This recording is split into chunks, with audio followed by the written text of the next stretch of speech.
Look at this, Sunita. Our son has sent another message. Papa, did you take your blood pressure medicine on time? As if I am a child. He tracks my medicine more than he tracks his own stock portfolio. I tell you, this boy thinks his father is a toddler who will forget to breathe next. I have raised 2 children and run a business for 40 years. I think I can remember to swallow one tiny pill. He even set a reminder on my phone that screams at me every morning. It is very embarrassing, you know.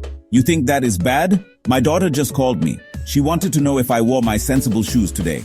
Sensible shoes? What does that even mean? Am I supposed to wear shoes that can do mathematics? These are the same shoes I have worn for 10 years. Suddenly, now that I am retired, they are not sensible enough for a museum trip. She said, Abu, please don't slip. I have walked the streets of Delhi for 50 years without slipping. Now, inside a museum with polished floors, she thinks I will suddenly start ice skating. He just worries, Ramesh.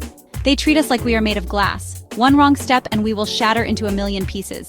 It is very tiring to be so fragile all the time. It's a bright, sunny day, but the mood on the bench is anything but. On one side, Mr. Mehra and Mrs. Mehra stew in their frustration, while on the other, Mr. Khan and Mrs. Khan are equally irked. The space between them feels like a silent no man's land, thick with unspoken complaints and the heavy weight of being a little too well cared for. Just as the tension on the bench reaches its absolute peak, a fat, proud-looking pigeon struts into the open space between the two couples. It puffs out its chest and lets out a loud coo, as if it's making some grand announcement to the entire courtyard. The 4 of them, well, they can't help but watch, grateful for any distraction from their family troubles. What are you looking at?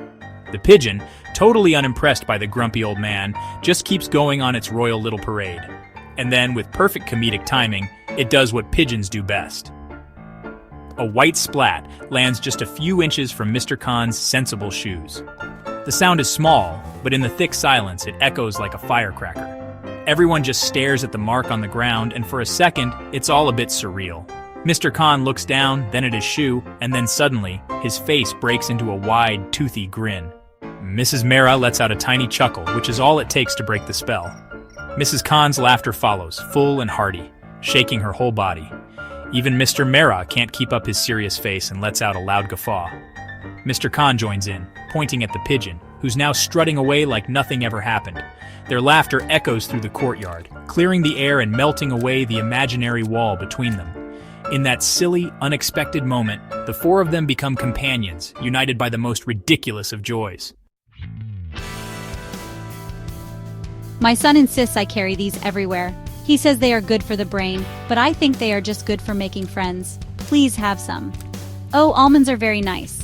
But my daughter says I need something with more zing to keep my spirits up. She packs these for me, masala peanuts. She says they are better than chips. I say they are better for starting a conversation. You must try some. A little bit of spice is good for the soul, isn't it? It keeps you from becoming too bland and boring. Ah, wonderful. My wife keeps me on a diet of boiled vegetables. This is a real treat. Thank you, Benji.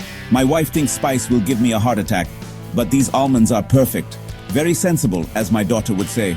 Once the laughter dies down to gentle chuckles, Mrs. Mehra's simple gesture of sharing almonds is met with Mrs. Khan's own offering of spicy peanuts. Mr. Mehra is delighted to break his boiled vegetable routine, and Mr. Khan finds the almonds just right. The small act of sharing snacks turns strangers into companions, forging a bond over a handful of nuts and a shared laugh. Sometimes, the heart finds company where logic never looked. Not in grand halls or at fancy parties, but right here on a simple bench. It's these small, unexpected moments that start the most beautiful journeys. It's not about finding people just like you. It's about finding those who understand your brand of crazy, your complaints, and your need for a little bit of spice in a world full of boiled food. You know, we spend all our time following their rules and their schedules. Wake up now, eat this, sleep then.